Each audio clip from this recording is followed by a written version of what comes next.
अस्सलाम वालेकुम मेरे प्यारे दोस्तों, मैं आप सबका इस चैनल में खुशामदीद करता हूँ। कोल्ड वार,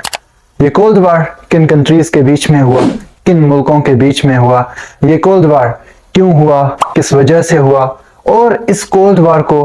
कोल्ड वार क्यों कहा जाता है। तो आए इस वीडियो में इस कोल्ड वार को जानने की कोशिश करते हैं और इसे समझने की कोशिश करते हैं। कोल्ड वार कुछ इस तरह से स्टार्ट होता है जब रशिया में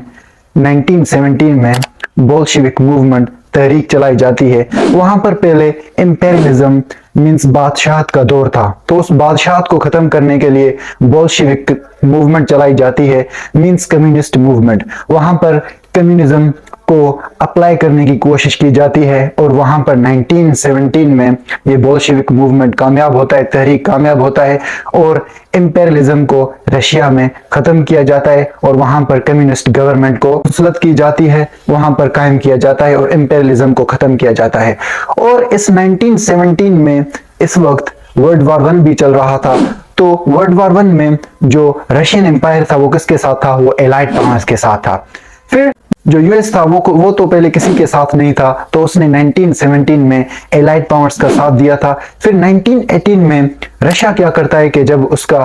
कम्युनिस्ट गवर्नमेंट मुसलत हुआ था रशिया में, तो उसने क्या किया कि उसने सेंट्रल पावर्स के साथ, उत्तमान एम्पायर के साथ, ऑस्ट्रिया हंगरी के साथ, रोमानिया के साथ, जर्मनी के साथ उसने ट्रीटी मुआहिदा किया था और उस ट्रीटी को the separate peace treaty of breast-Litovsk उसको कहा जाता है। इस ट्रीटी के बाद रशिया ने क्या किया कि उसने वर्ल्ड वार 1 को खैराबाद का अलविदा कहने का ऐलान किया उसने कि मैं अब इस वार का, इस वर्ल्ड वार 1 का हिस्सा नहीं हूं।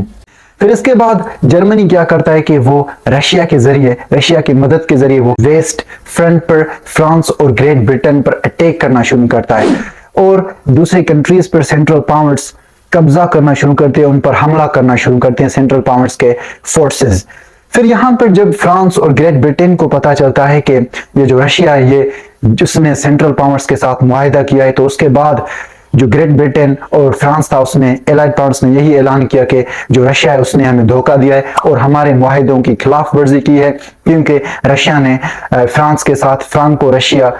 जो ट्रीटी किया था 1894 में और फिर 1904 और 1906 में उसने ट्रिपल एंटेंट ट्रीटी का हिस्सा बना था, उसका जो उस मुआहिदे को साइन किया था। तो ग्रेट ब्रिटेन और फ्रांस ने यही कहा कि इस ट्रीटी को, इन मुआहिदों को रशिया ने तोड़ा है, इनकी खिलाफ वर्जी की है। तो इसकी वजह से रशिया और एलाइड पावर्स के जो रिलेशनशिप थे वो खराब होना शुरू हुए, वो स्ट्रेन्ड होना शुरू हुए। फिर इसके बाद क्या होता है कि 1918 में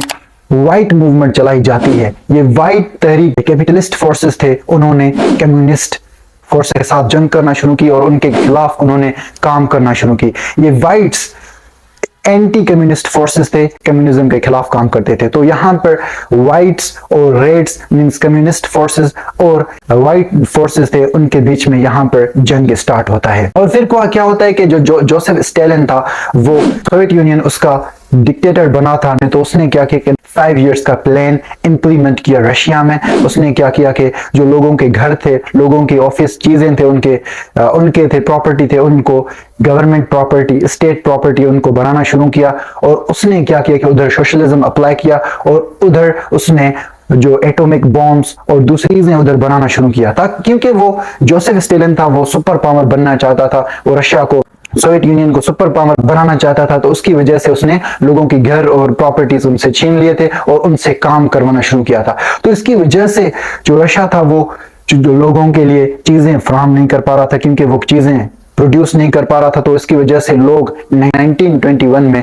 लोग भूख से मरना शुरू हुए और फिर 1921 में फेमिन आता है रशिया में और इस फेमिन की वजह से लोग भूख से मरना शुरू करते हैं, लोगों के पास खाना नहीं होता, लोग खाना सही से नहीं खा पाते और लोग सही से काम नहीं कर पाते, क्योंकि जो कम्युनिज्म था उसके लॉज रूल्स बहुत हार्श थे, बहुत जो है ना सख्त थे। तो थोड़े आप कह सकते हो कि जुल्म की तरह थे, क्योंकि उसमें ना हायरिंग फायरिंग ना कुछ भी था और उसमें सब प्रॉपर्टी स्टेट के कंट्रोल में थे। तो इसकी वजह से लोगों के अंदर कोई इंसेंटिव नहीं था, लोगों में कोई शौक नहीं था काम करने का, क्योंकि उनको बेनिफिट नहीं दिया जा रहा था। तो इसकी वजह से मीन्स ऑफ प्रोडक्शन ये सारे किसके कब्जे में थे? ये स्टेट के कब्जे में थे, क्योंकि वो सुपर पावर बनने के लिए वो तैयारी कर रहा था। वो एटॉमिक बॉम्ब्स और वीपन्स तैयार कर रहा था, वो बना रहा था। और वो चीजें नहीं बना रहा था, वो फूड इन पर फोकस नहीं कर रहा था, लेकिन सुपर पावर बनने के लिए वो न्यूक्लियर पावर उस पर फोकस कर रहा था। तो इसकी वजह से लोग 5 मिलियन से ज्यादा लोग इस 1921 के फेमिन में मर जाते हैं, रशियन लोग मर जाते हैं इसमें। फिर इसके बाद क्या होता है कि अमेरिका 1921 में अमेरिकन रिलीफ एडमिनिस्ट्रेशन का एडमिनिस्ट्रेटर था हर्बर्ट हूवर। वो क्या करता है कि वो जो रशियन लोगों को रिलीफ देना शुरू करता है, उनको फूड देना शुरू करता है, उनके जो बेसिक्स हैं, नेसेसिटीज थे, उनको पूरा करना शुरू करता है, उनकी हेल्प करना शुरू करता है, उनकी मदद करना शुरू करता है। और फिर 30 दिसंबर 1921 में जो रशिया का कमिश्नर था, रशिया का ऑफिसर था जो कि अमेरिकन था, उसने अमेरिका के साथ बात की और उसके जरिए अमेरिका ने रशिया को 20 करोड़ यूएस डॉलर उसको दिए, ताकि वो फेमिन से लड़े, ताकि ये प्रॉब्लम, ये भूख का प्रॉब्लम, ये जो रशिया में मसले चल रहे हैं, इसको जो सोवियत यूनियन में मसले चल रहे हैं, इनको हल करे। फिर उसके बाद क्या होता है कि अमेरिका 1921 में 1,20,000 से ज्यादा जो रशियन लोग थे उनको जॉब्स देता है, और 10.5 मिलियन से ज्यादा लोगों को हर रोज अमेरिका रशियन लोगों को खाना खिलाता है, उनकी बेसिक नेसेसिटीज पूरी करता है। लेकिन इसके बावजूद जो बोल्शेविस्ट्स थे, जो कम्युनिस्ट थे, उन्होंने अमेरिका के खिलाफ बात करना शुरू किया कि अमेरिका हमें अपना रोब दिखा रहा है, हमें अपना पावर दिखा रहा है, अमेरिका हमें दिखा रहा है कि मैं पावरफुल हूं, ये वगैरह। तो उसकी शुक्रिया अदा करने के बजाय जो कम्युनिस्ट पार्टीज थे, जो कम्युनिस्ट थे, उन्होंने उसको अमेरिका पर अटैक करना शुरू किया, उसके खिलाफ बात करना शुरू किया और लोगों को उसके खिलाफ भड़काना शुरू किया। फिर इसके बाद क्या होता है कि 1923 में जो व्हाइट्स थे उनको रेड्स हरा देते हैं, मींस जो व्हाइट मूवमेंट था, व्हाइट्स थे, जो व्हाइट आर्मी थे, उनको कम्युनिस्ट फोर्सेस हरा देते हैं। फिर इसके बाद क्या होता है कि 1933 में फ्रैंकलिन डी रूजवेल्ट के यूएस का प्रेसिडेंट था, वो मॉस्को जाता है, क्योंकि मॉस्को और अमेरिका के बीच में, यूएस के बीच में टेंशन्स चल रहे थे, उनके बीच में मसले चल रहे थे, क्योंकि अमेरिका मॉस्को से जो उसने उधार दिया था फेमिन में, सोवियत यूनियन को उधार दिया था, तो वो वापस लेना चाहता था मॉस्को से। तो इसकी वजह से उनके बीच में टेंशन्स थे, उनके बीच में मसले थे, प्रॉब्लम्स चल रहे थे। तो फ्रैंकलिन डी रूजवेल्ट वो इस टेंशन को खत्म करने के लिए, इस मसले को हल करने के लिए मॉस्को जाता है, लेकिन इससे कुछ भी फायदा नहीं होता, क्योंकि मॉस्को के पास पैसे नहीं होते डेट पे करने के लिए, और अमेरिका तैयार नहीं है माफ करने के लिए। तो इसकी वजह से टेंशन यहाँ पर क्रिएट होते हैं। फिर 1933, 1936 इसके बीच में फ्रैंकलिन डी रूजवेल्ट वो क्या करता है कि वो विलियम बुलेट को as ambassador of America Moscow भेजता है इन मसलों को हल करने के लिए। फिर वो जब वो विलियम बुलेट वहां पर जाता है और वो देखता है कि कम्युनिज्म का जुल्म वहां पर देखता है, कम्युनिज्म का वहां पर हार्श पॉलिसीज वहां पर देखता है, हाउस कायदे कानून देखता है कम्युनिज्म का, तो उसके होश उड़ जाते हैं। वो बहुत पिटी, बहुत जो है ना सारो फील करना शुरू करता है, गमगीन हो जाता है। और जब वो वापस आता है तो वो कम्युनिज्म के खिलाफ बात करना शुरू करता है कि ये कम्युनिज्म है, ये कम्युनिज्म के लॉज रूल ये क्या है, ये हार्श हैं, बहुत सख्त हैं, और ये जुल्म है, और ये लोगों के ऊपर जुल्म है। तो उसने अपनी सारी जिंदगी, विलियम बुलेट ने कम्युनिज्म सा उसके खिलाफ सारी जिंदगी उसने बात की, उसके खिलाफ सारी जिंदगी उसने आवाज उठाई अपने आखिरी सांस तक। फिर उसके बाद क्या होता है कि 1930 में जोसेफ स्टालिन, जो कि बहुत बड़ा हरामी था, कैसर विलहेल्म की तरह, वो सुपर पावर बनाना चाहता था सोवियत यूनियन को के, तो वो क्या करता है कि कैपिटलिस्ट कंट्रीज के साथ मिल जाता है और वो फैशिज्म के खिलाफ काम करना शुरू करता है, कैपिटलिस्ट कंट्रीज के साथ फैशिज्म को खत्म करने की कोशिश करता है। फिर इसके बाद 1939 में जो रशिया है वो क्या करता है कि वो फ्रांस और ग्रेट ब्रिटेन के पास जाता है और उनको कहता है कि मेरी मदद करो, मेरे साथ बन जाओ, मेरे साथ मुआहिदा करो, हम जर्मनी को खत्म कर देते हैं, जर्मनी को फिनिश कर देते हैं और उस पर कब्जा कर लेते हैं। क्योंकि जो रशिया था वो सुपर पावर बनना चाहता था,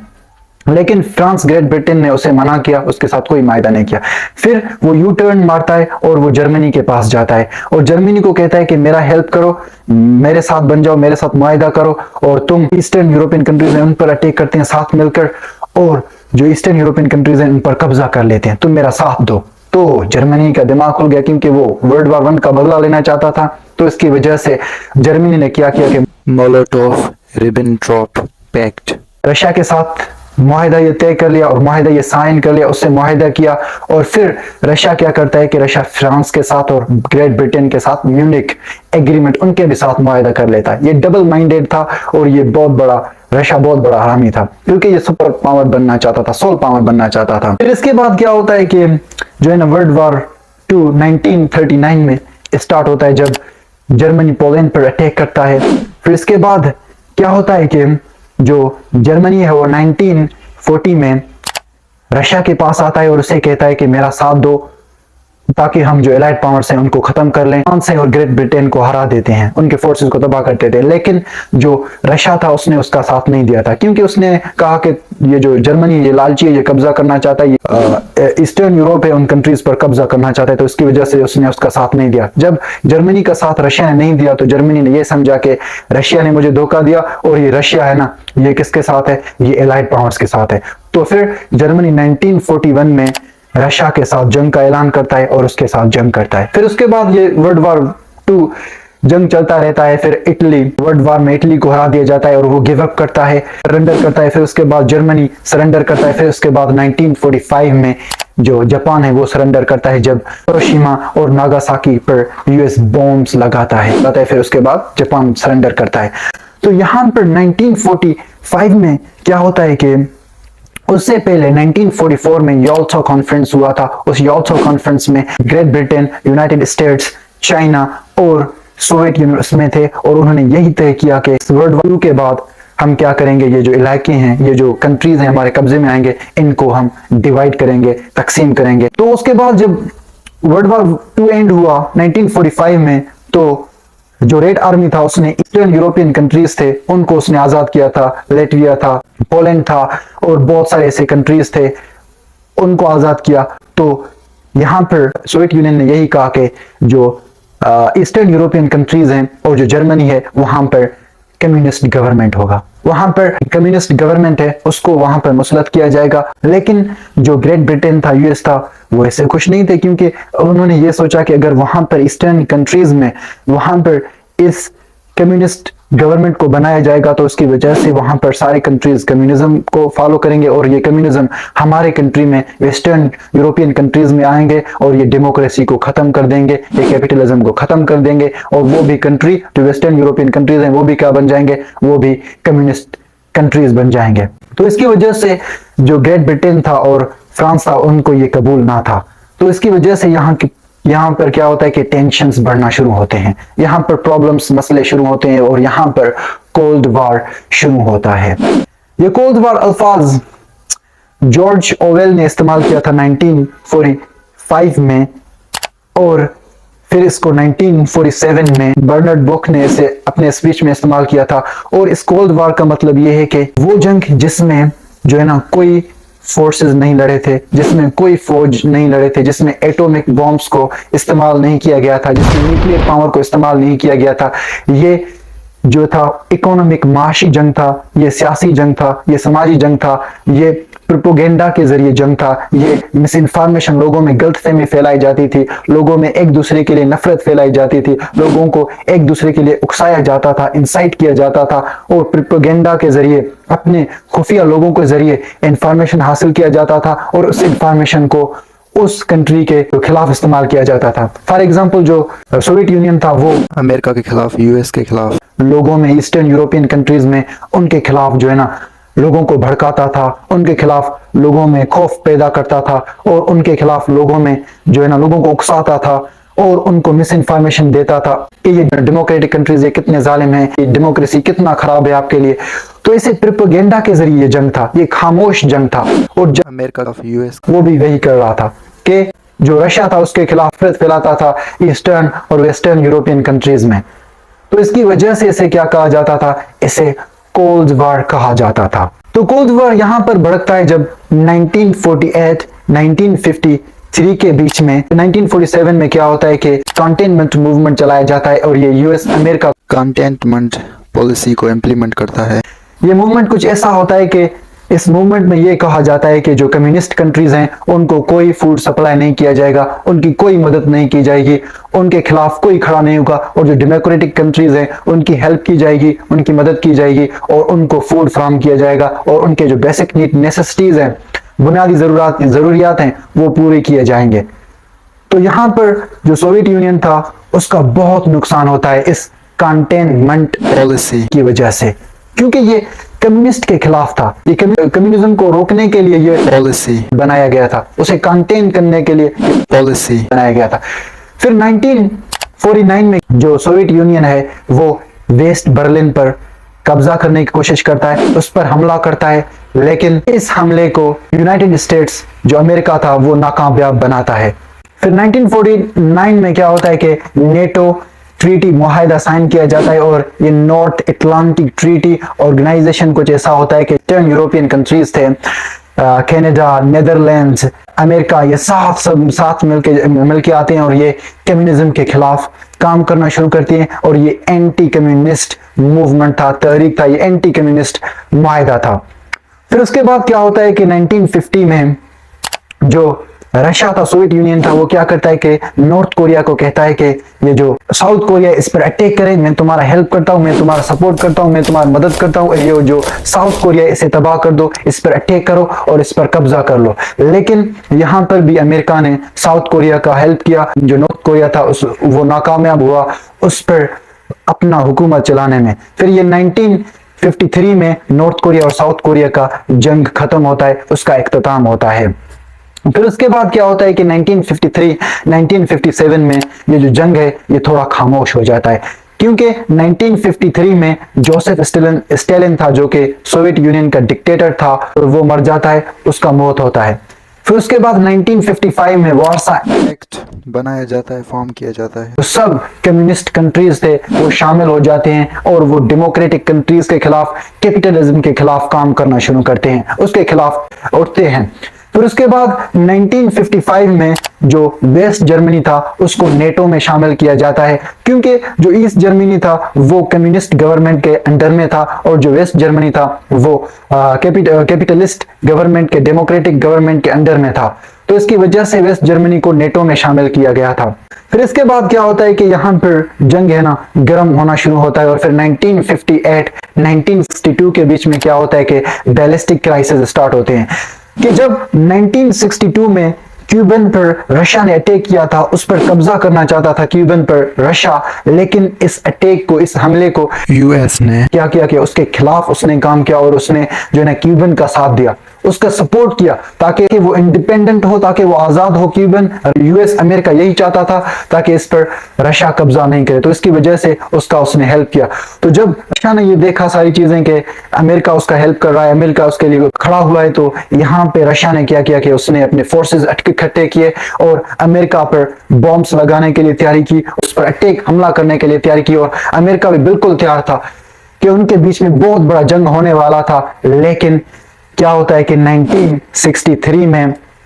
न्यूक्लियर टेस्ट बैन ट्रीटी को, इस मुआहदे को, न्यूक्लियर टेस्ट बैन ट्रीटी मुआहदे को साइन किया जाता है और यहाँ पर क्या होता है कि यहाँ पर इस जंग को खामोश किया जाता है, इस जंग को बुझाया जाता है, इस जंग की आग को बुझाया जाता है और उनके जो टेंशन्स थे, रशिया और अमेरिका के बीच में टेंशन्स थे, उनको खत्म किया जाता है। और यहाँ पर यह कहा जाता है इस ट्रीटी में, इस मुआहदे में, कि कोई बॉम्ब्स हैं, इसकी कोई टेस्टिंग नहीं होगा, किसी जगह पर भी नहीं होगा, किसी जमीन पर भी नहीं होगा और इनके टेस्टिंग वगैरह कुछ भी नहीं होंगे और किसी भी कंट्री पर हमला नहीं होगा। तो यहाँ पर इस ट्रीटी, इस मुआहदे में ये कहा गया था। मैंने आपको पहले ही बताया था कि ये जो वर्ल्ड वॉर था ये खामोश की जंग था, ये प्रोपेगेंडा के जरिए जंग को फैलाया जाता था। जोसेफ स्टालिन था, वो क्या करता था कि वो अपने न्यूज के जरिए, अपने न्यूज चैनल के जरिए वो क्या करता था कि लोगों में जो अमेरिका, यूएस डेमोक्रेसी का खौफ फैलाता था, लोगों में उसके खिलाफ बातें करता था, उसके खिलाफ लोगों को उकसाता था, उसके खिलाफ लोगों को खड़ा करता था और एक दूसरे के खिलाफ बातें करते थे, एक दूसरे के खिलाफ नफरत फैलाते थे। ये अमेरिका, यूएस वो रशिया के खिलाफ बात करता था, सोवियत यूनियन के खिलाफ बात करता था और जो सोवियत यूनियन था तो उसके खिलाफ बात करता था। यहाँ पर जो है ना पॉलिटिकली जंग था, ये डेमोक्रेसी और कम्युनिज्म के बीच में जंग था और यहाँ पर कोई फौजियों की लड़ाई नहीं हुई, कोई बॉम्ब्स वगैरह ये नहीं फेंके गए एक दूसरे के ऊपर, लेकिन ये ये जो है ना प्रोपेगेंडा के जरिए और दूसरे कंट्रीज को लड़ाया जाता था एक दूसरे के साथ अपने फ़ायदे के लिए, उनको बकरा बनाया जाता था अपने फ़ायदे के लिए, ताकि वो लड़ें और उसका फ़ायदा रशिया को हो या अमेरिका को हो। ये जंग ऐसे था, कम्युनिस्ट गवर्नमेंट्स हैं इनको जो कि ईस्टर्न यूरोपियन कंट्रीज में मुसलत हुए थे, उधर कम्युनिस्ट गवर्नमेंट चल रहा था, कम्युनिस्ट हुक्मरानी चल रही थी, तो उसने सोचा कि ये कम्युनिज्म को बरकरार रखने के लिए उस कंट्रीज में मुझे आर्मी, सोवियत यूनियन ने यही सोचा कि मुझे उधर आर्मी भेजने चाहिए ताकि उसको बरकरार रखा जाए और ये जो डेमोक्रेटिक कंट्रीज हैं अमेरिका, यूएस, ताकि उस पर अटैक ना करें और इस कम्युनिज्म को खत्म ना कर दें और वहां पर डेमोक्रेसी को फैलाएं। तो इसकी वजह से उसने क्या किया कि उसने उधर उन कम्युनिस्ट कंट्रीज में अपने रेड आर्मीज को भेजना शुरू किया। उसने क्या किया कि 1953 में जो ईस्ट जर्मनी था उधर अपने रेड आर्मी भेजना शुरू किया और हंगरी था उधर 1956 में रेड आर्मी भेजना शुरू किया और फिर चेकोस्लोवाकिया उधर 1968 में अपनी आर्मी भेजना शुरू किए और फिर अफगानिस्तान में 1979 में रेड आर्मी को सोवियत यूनियन ने भेजना शुरू किया ताकि वहां पर कम्युनिज्म को बरकरार रखा जाए और कम्युनिस्ट जो हुक्मरानी चल रही है, हुकूमत चल रही है वहां पर उसको बरकरार रखा जाए। तो इसके खिलाफ फिर अमेरिका ने क्या किया कि इसके खिलाफ अमेरिका ने एक्शन